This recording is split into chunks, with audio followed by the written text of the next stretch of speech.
بسم الله والحمد لله والصلاة والسلام على رسول الله الحمد لله حمدا يوافي نعمه ويكافئ مزيده وصلى الله على سيدنا محمد وعلى آله وصحبه أجمعين اللهم علمنا ما ينفعنا وانفعنا بما علمتنا وزدنا علما يا كريم رب اشرح لي صدري ويسر لي أمري واحلل عقدة من لساني يفقه قولي رب زدني علما رب زدني علما رب زدني علما اللهم لا سهل إلا ما جعلته سهلا وأنت تجعل الحزن إذا شئت سهلا. Welcome everyone to our talk entitled Islamic Etiquette at the Workplace.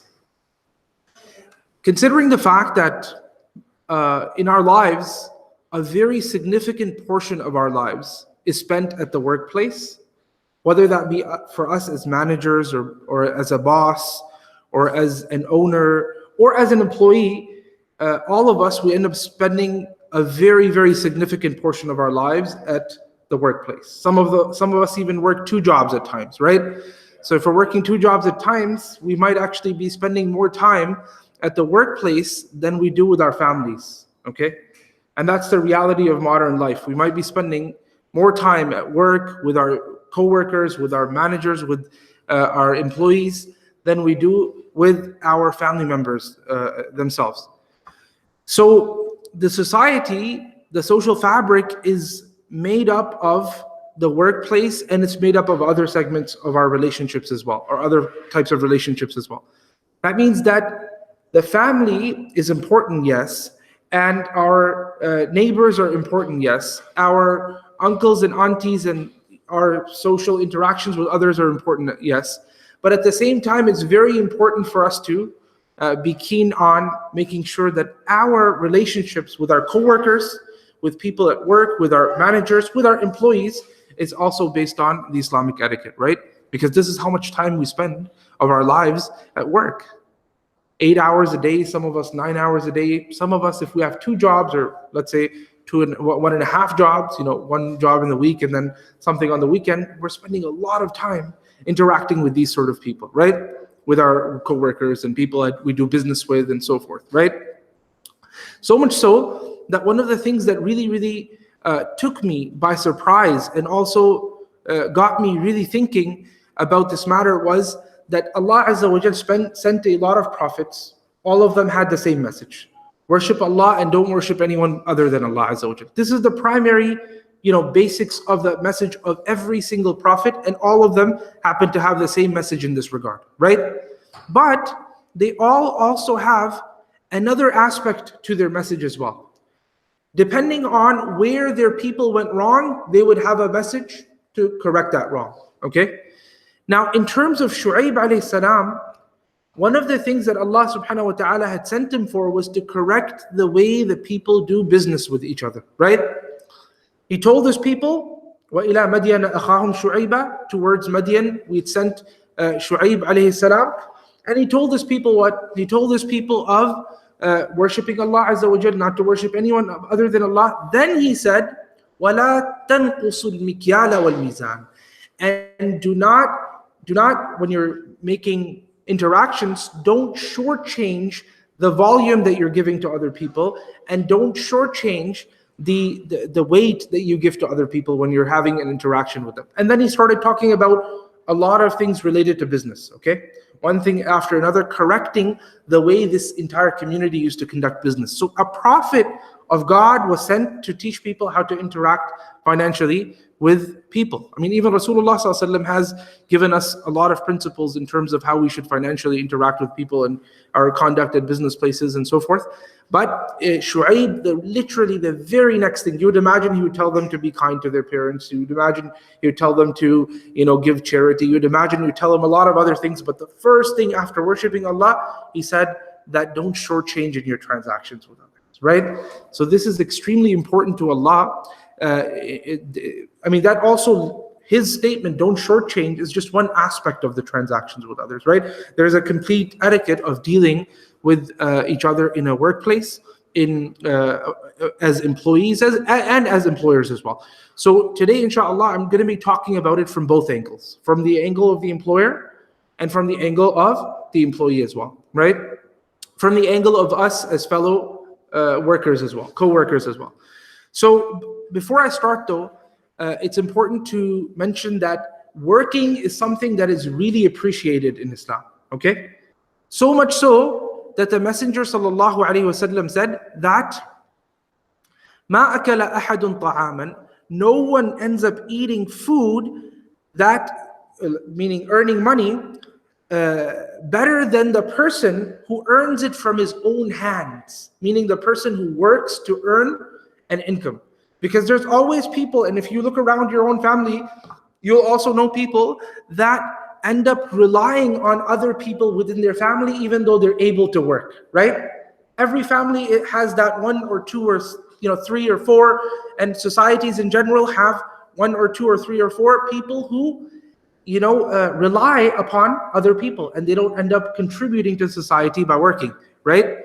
So the Prophet ﷺ said the best meal that a person can have is the meal that he earned through his own earning, right? So working is something really, really appreciated. And he also mentioned in a hadith, to this degree, think about this. He said, by the one in whose hands is my soul. If one of you goes and walks a distance all the way to a mountain and picks up firewood, puts that firewood on his back, the firewood that you burn, he puts it on his back, and he brings it back to sell the firewood and earns money from that. Look at all the trouble that he had to go through. Walked up a mountain, cut up wood, put it on his back, then he came back to society, and he's now selling this wood. He said, and then he sells this wood, it is better for him than for him to go and ask someone else for money, right? And that's why sometimes we see on the streets, people have little, packages of tissues and things like that, and they're selling it. That, to be honest with you, sometimes people look down on that, but it's not something to look down upon, because that person is very, very keen on trying to make it earning, right? Because he doesn't want to be asking people. Whereas on that same street, there'll be someone else asking, can you give me something, begging, right? And there's another person, he's got something that he's selling, whether it be pens, whether it be pencils, whether it be tissues, whether it be something else. The person who's selling is going to be better in the sight of Allah Azza wa Jal than the one who's begging. So working in whatever capacity one can work is very, very beloved to Allah Azza wa Jal, and encouraged by the Messenger Sallallahu Alaihi Wasallam. Now, who should work, and in what capacity should that person work? Every person should be working within the capacity that they're good at, okay?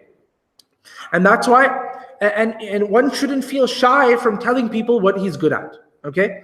Sometimes people feel that maybe it's from humility for me to not talk about my skills. No, you can go ahead and share with people what your skills are, and that's what people call marketing nowadays, right? You can go ahead and share people what you're good at so that you can get the job that you necessarily need, right? Resumes, that's what they're made for. You hand in your resume, you talk about all of the things that you've accomplished, all of the things that you've done, and you sometimes even talk to people and tell them, I'm good at this, I've done this, I haven't done this, and so on and so forth. Even the messengers would do this. And that's why Yusuf AlSalaam, he told the people of that time that I am qawiyyun ameen, right? I am hafidhun alim. I am a person who is very protective, and also I have knowledge, meaning I'm trustworthy and I have the knowledge. So he said, ij'alni ala khaza'in al-ard. Give me the duty of taking care of the finances of this land over here, right? Meaning he's asking literally to be the finance minister. Why should I become a finance minister? I should become that because of A, B, and C. He said, Hafidhun Alim. I am a person who's going to protect the finances. I'm going to guard it. I'm not going to be exhausting your resources left, right, and center. Rather, I will be guarding it, right? And Alim, and I'm also a person of knowledge, meaning I have knowledge of economics, and I have the ability to be able to manage such a very great task. Now, he's mentioning his good qualities, isn't it? You look at Musa AlSalaam, when he went to Madian, those two women who he had helped, long story short, they went to their father and they said to the father, they said, Ya aba tista'jarhu, inna khayra man ista'jarta al-qawiyyu al-amin. That, oh my father, give him a job, this man, Musa AlSalaam. Musa AlSalaam got into some sort of problem in Egypt, and he traveled to Madian. I'm just cutting the story short. And when he got to Madian, he didn't know anyone. He saw two women, they needed help. He helped them out. They went back to their father and they said to the father, can you give this man a job? Why?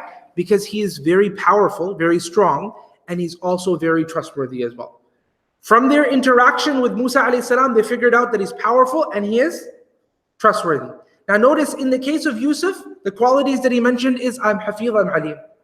I will be careful, and I will also, I have the knowledge to be able to take care of such a job. In the case of Musa AlSalaam, the women are saying he's powerful and he's trustworthy.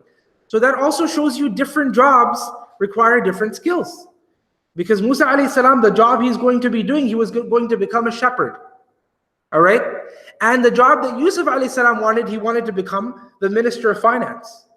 So that required skills and this required skills. And another thing to notice is that in the status of prophethood, in that way, Musa AlSalaam is a greater messenger than Yusuf AlSalaam. Right? But even then, Musa is doing a task which in our terms we would think is lower, right? And that's to tell us that we should never look down at anyone's job. Musa AlSalaam is going to be herding sheep, and Yusuf AlSalaam is going to be taking care of the finance of the entire state. But Allah Azza wa Jal raised one of them above the other in terms of their prophethood, in terms of their message, and so on and so forth. And the reason for that is, again, to tell us the fact that we should never be looking down upon the job of anyone, because every single person's job is important.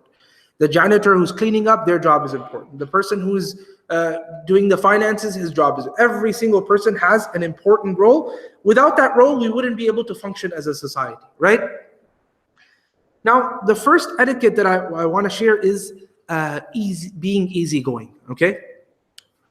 The Prophet ﷺ said that, may Allah have His mercy upon a man, may Allah have His mercy upon a man who is samhan idha ba'.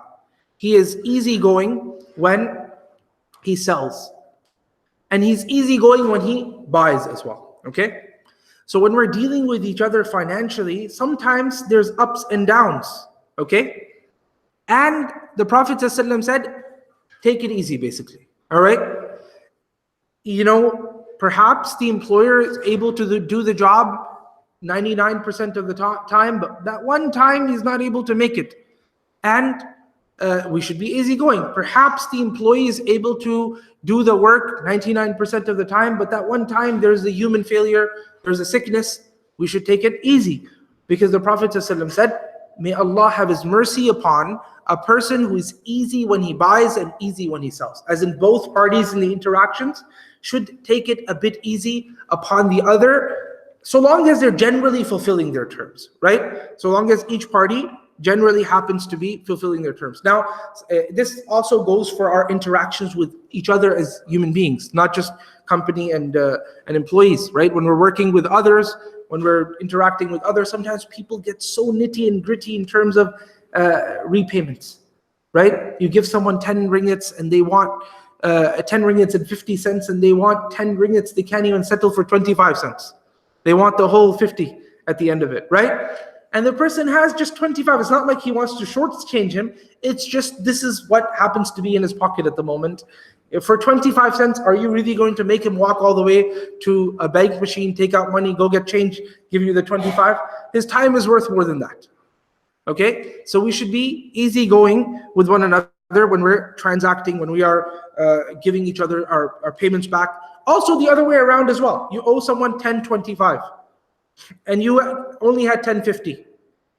You're not going to wait till the 25 gets back to you, because again, take it easy in your transactions. This is how the Messenger ﷺ wished for us to be. Especially at stores, this happens as well. You're a little bit off or you're a little bit up and the person doesn't happen to have the right change. So you say, okay, I have this much, you don't have the change. I'm going to take 1 ringgit back. There's 10 cents left there. So just let him have it, because the Prophet ﷺ said, may Allah have His mercy upon the person who's easy when he buys, easy when he sells as well. Another etiquette is that we have to know our contractual terms. Every single thing in your terms, in your interactions with others, wherever finance is involved, know every single aspect of your terms. Read the contract carefully, okay? Make sure it's carefully crafted as well. So all of those terms are very, very clear to both parties, right? You know, the longest verse in the Quran happens to be Ayatul Dain. The ayah related to dain, related to debts. In this Ayatul Dain, Allah Azza wa Jal mentions probably more than 50 different issues that you can benefit from it. 50 different benefits that you can benefit from this one ayah, which is in Surah Al-Baqarah, Ayatul Dain, right? Now, the way Allah starts off with this ayah, He says, Ya ayyuha alladhina amanu, idha tadayantum bidainin faktubu. Ila ajalin musamman faktubu. Whenever you get into a debt with one another, you get yourself into a loan, even a small one, faktubu, then go ahead and write it down. Okay? So even in small debts, go ahead and write it. Later on in the verse, Allah subhanahu wa ta'ala said, do not feel bored to write it down, whether it happens to be little or it happens to be a lot. Except if it happens to be a transaction that is immediate, all of you are over there with immediacy. For example, you go to a store, you buy something, it's an immediate transaction. You don't need to have a receipt, but it's good to have one, right? You're just buying yourself a bottle of water. Yeah. But now you got yourself in a bit of a loan. Write it down. Write it down. It's really important to have records. It doesn't have to be a contract written down, but there's different ways nowadays that we can write down things. I'll give you an example of what you can do, okay? You get yourself in a small debt with your friend. You owe him 10 ringgits, they owe you 10 ringgits or 20, 30, 70, whatever. Send them a quick message. Jazakallah khair for lending me 70. Now you have record of it. When you pay back, when you've already paid back, now it's going to be awkward to write down a contract. So you go back and send them a message saying, I hope it was exactly 50. They'll say yes. That means you have records now that the transaction was completed. You owed them money, you paid it back. They'll never come back to you again. If they ever do, you have records.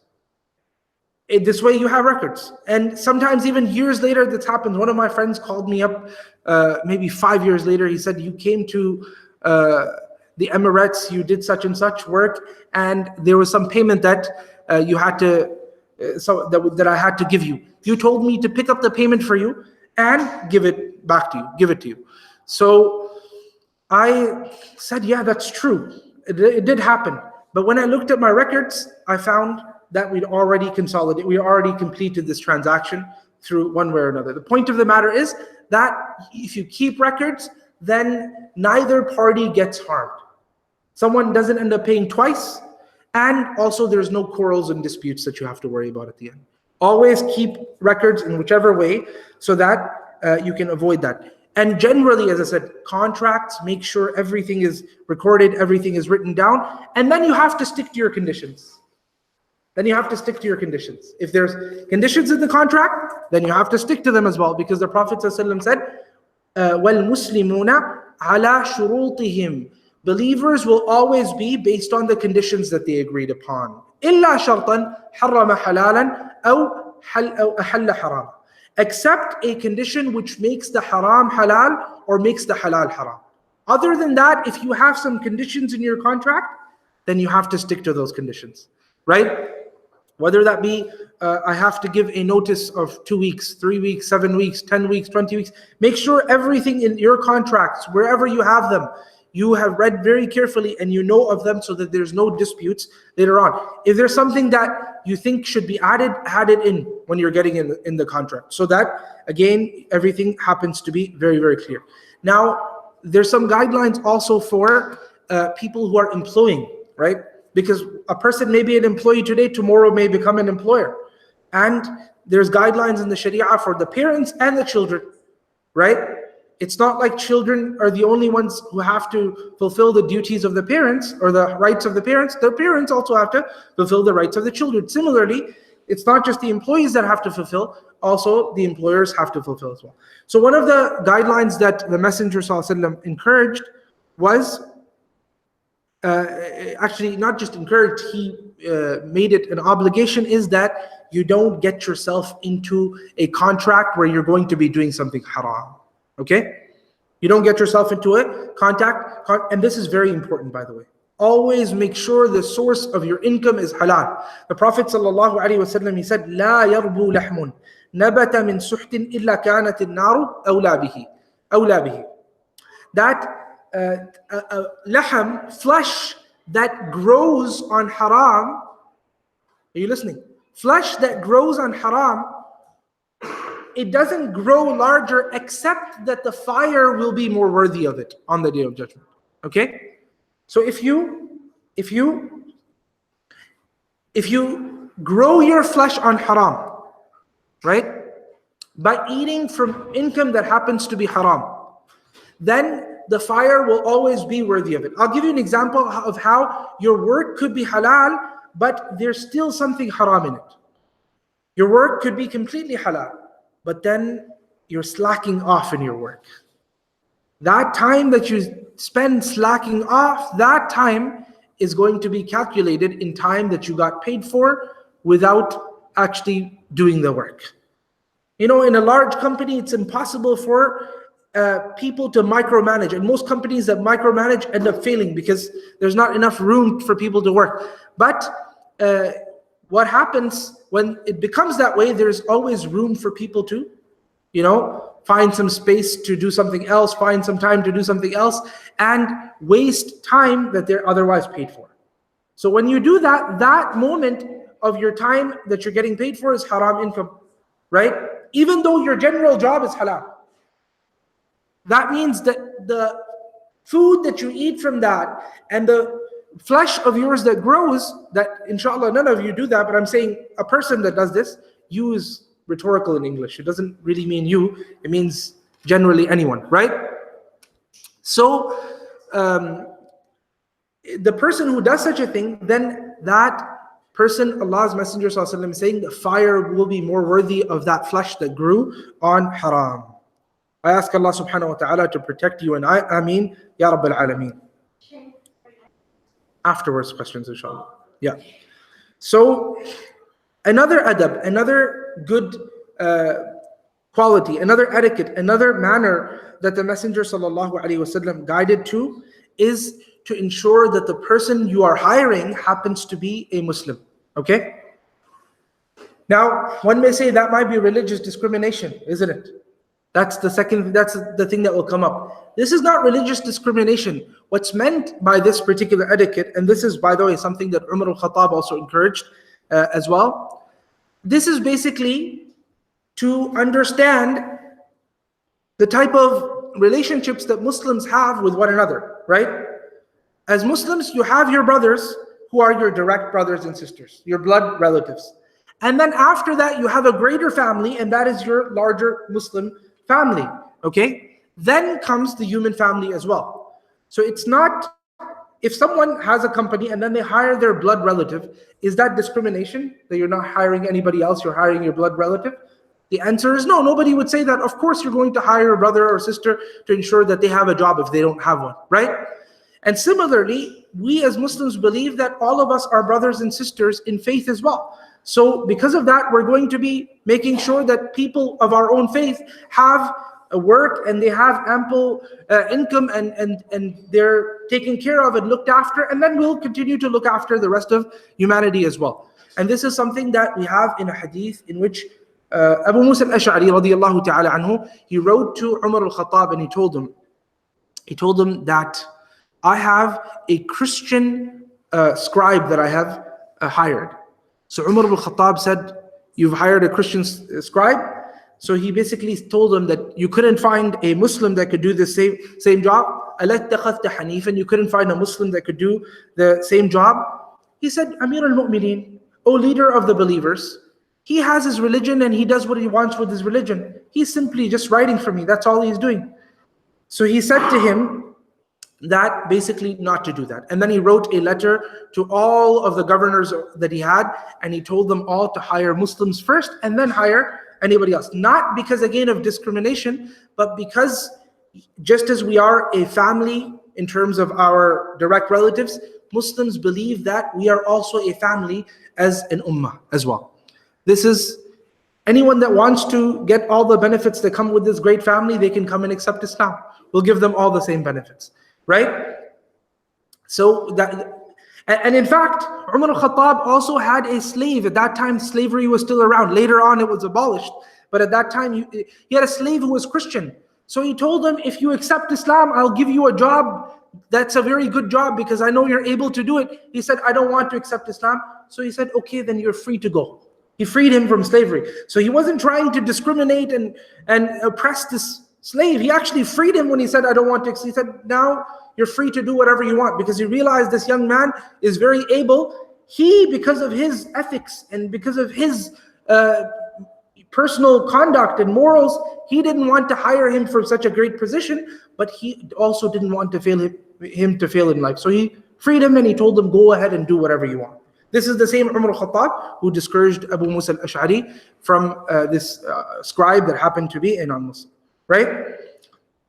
So number 5, I believe, 5 or 6, I'm starting to lose count, but let's just say 5, yeah?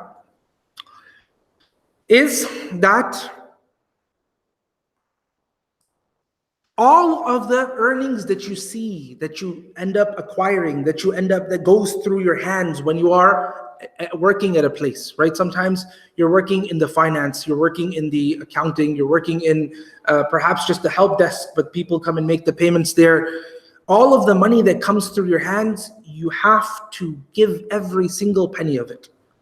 Any money that you end up placing in a different direction, then that money would be considered ghulul, it would be considered cheating, and it would be considered theft, right? And this happens in large companies at times. A very large amount of money ends up disappearing. Nobody hears of it, right? It happens at all levels. It happens at people working at a Kmart or people working at some small store, and it happens all the way to large multi-billion dollar companies, multi-billion dollar companies. That happens also at a global scale as well, okay?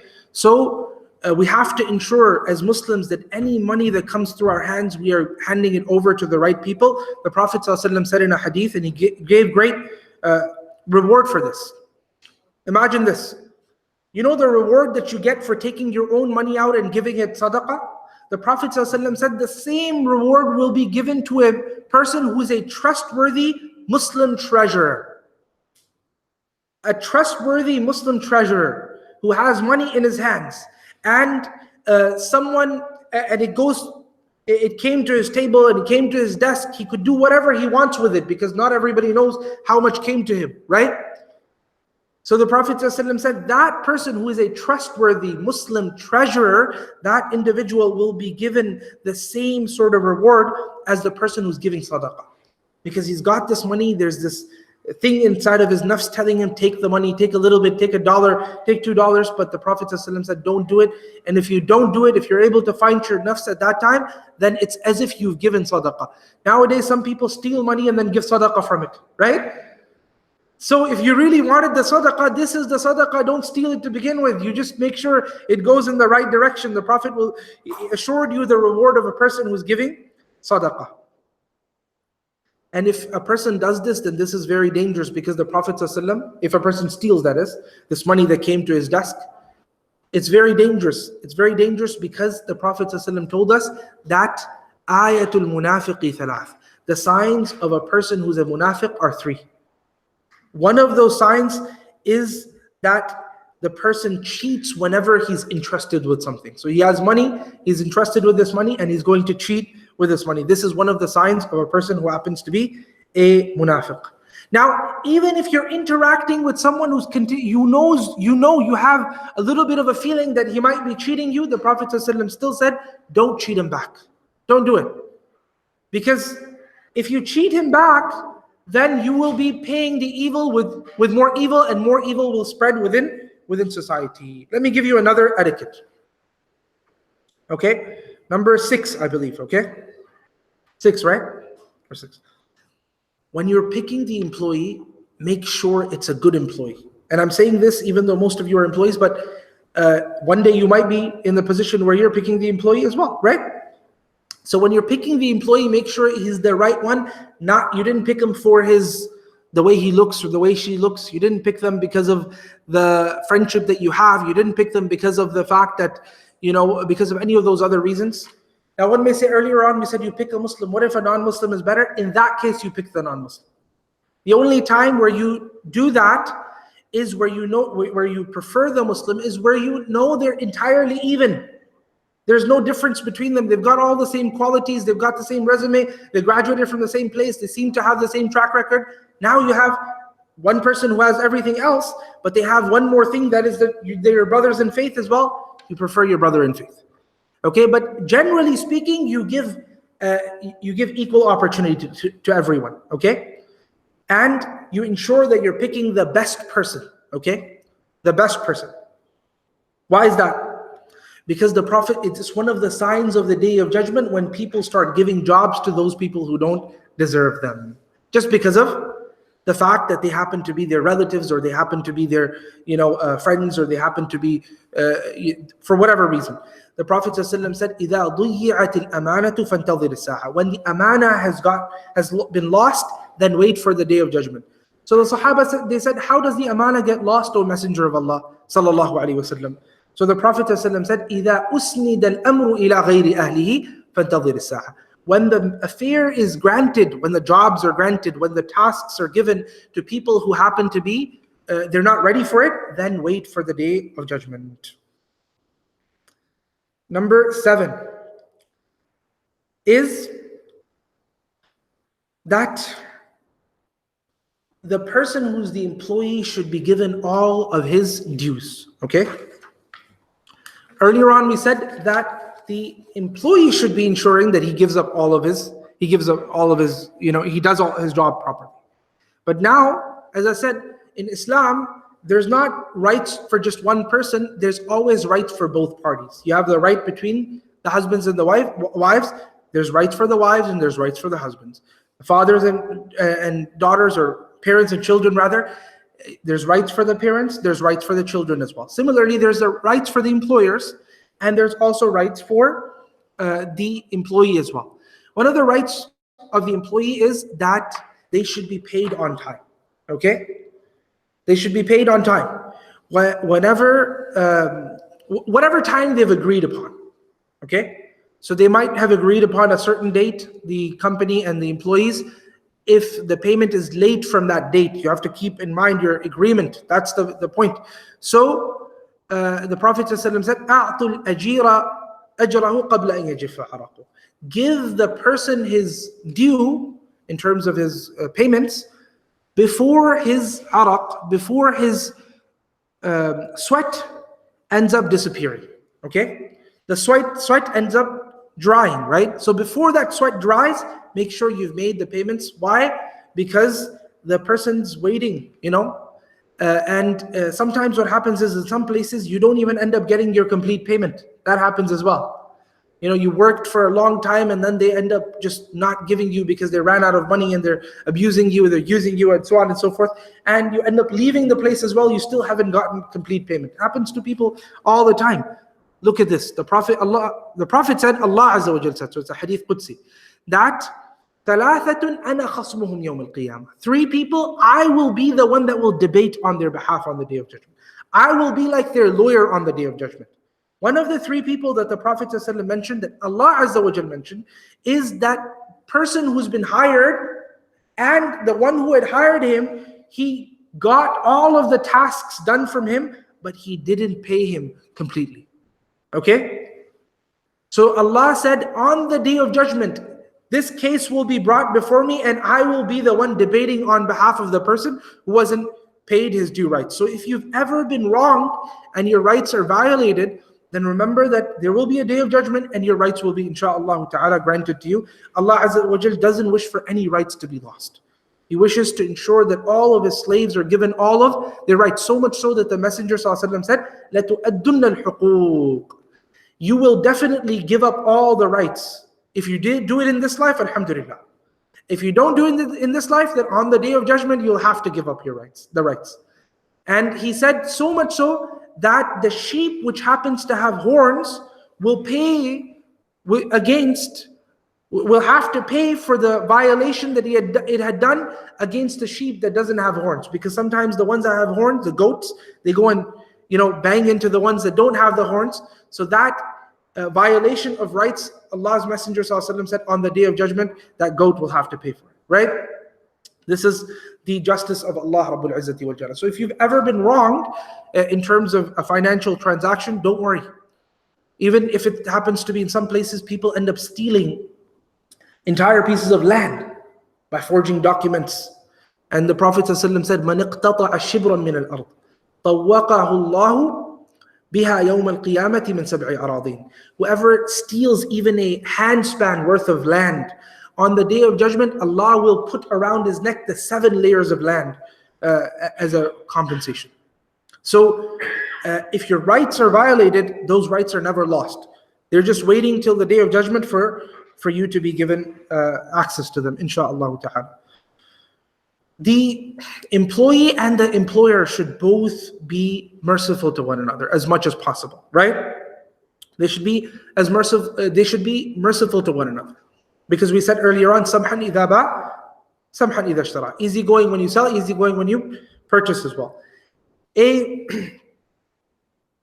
companion of the Prophet ﷺ, who all of you know, Anas ibn Malik radiyallahu ta'ala anhu, he used to work as a servant for the Messenger ﷺ. He said, I served the Messenger for 10 years. 10 years.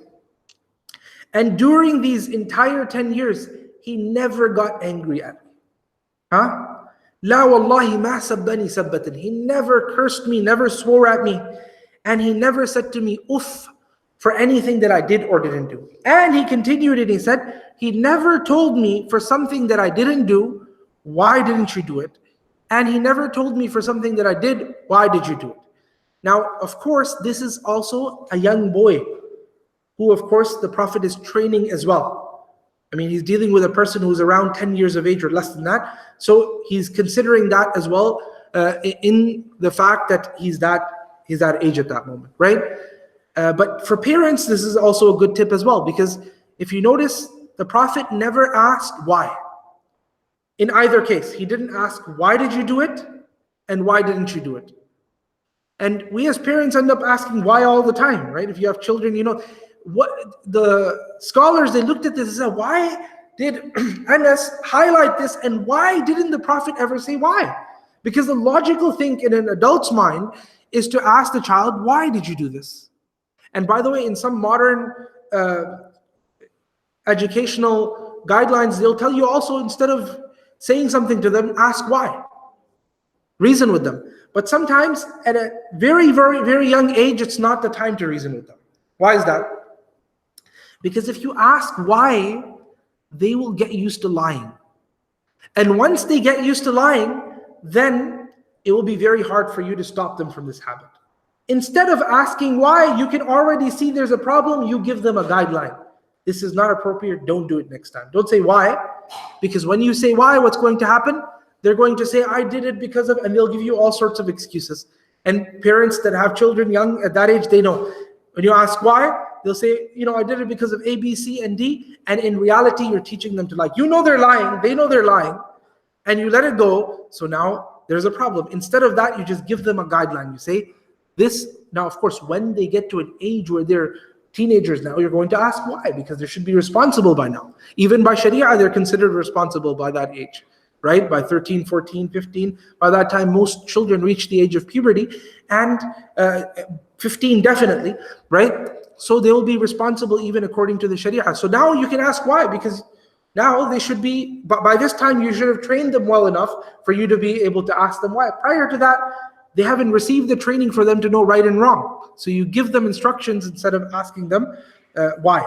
Now, of course, as adults, it's going to be different. If there's a problem that an adult, a real employee has gotten into, then they will be asked about why, but with mercy nonetheless, right? And last but not least, I'm going to go and finish off, inshallah, with 2 more etiquettes. And these are the etiquettes that are related to the employees, okay? These are some of them. If you noticed, some of them were related to the employees, others with employers, others employers and the employees alike, right? These last 2 are related to the employers and employees alike as well.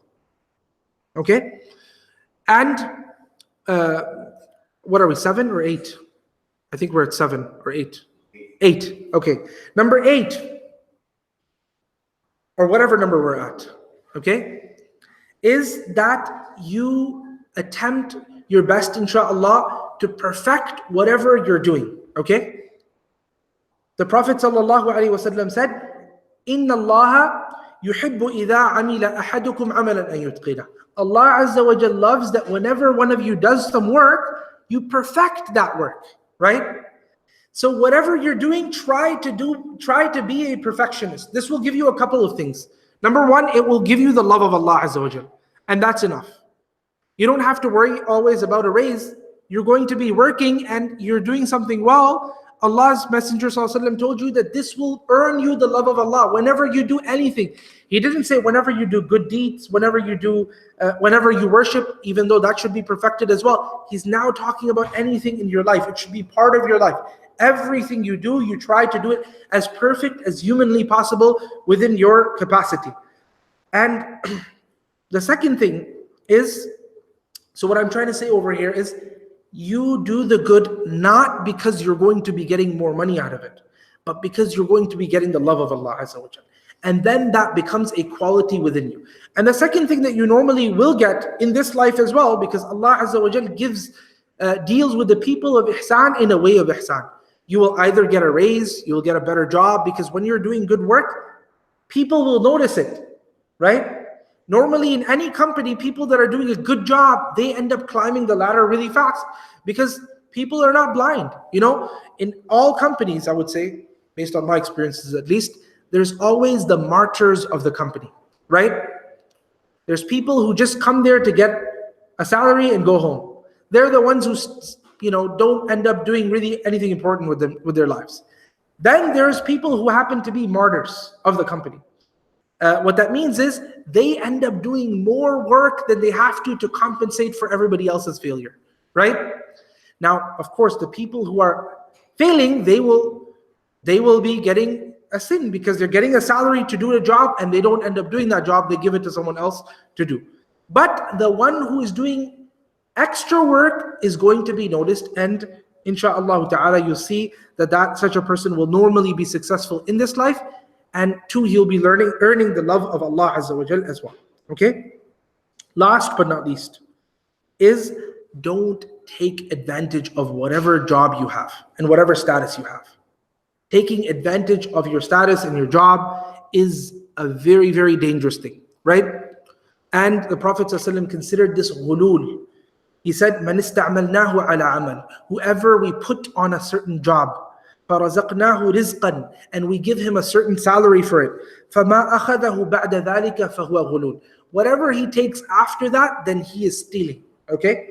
Sometimes people take advantage of their status. They take advantage of what I mean by status is their position. If they've been given a status, that is something that Allah granted them, they can of course use that to benefit their own people and their society and people around them and so on and so forth. But what I mean by this is you've been given a position, a job that allows you certain rights, okay, that you're supposed to be exhausting for the benefit of your company, but you start using them for your personal benefits, right?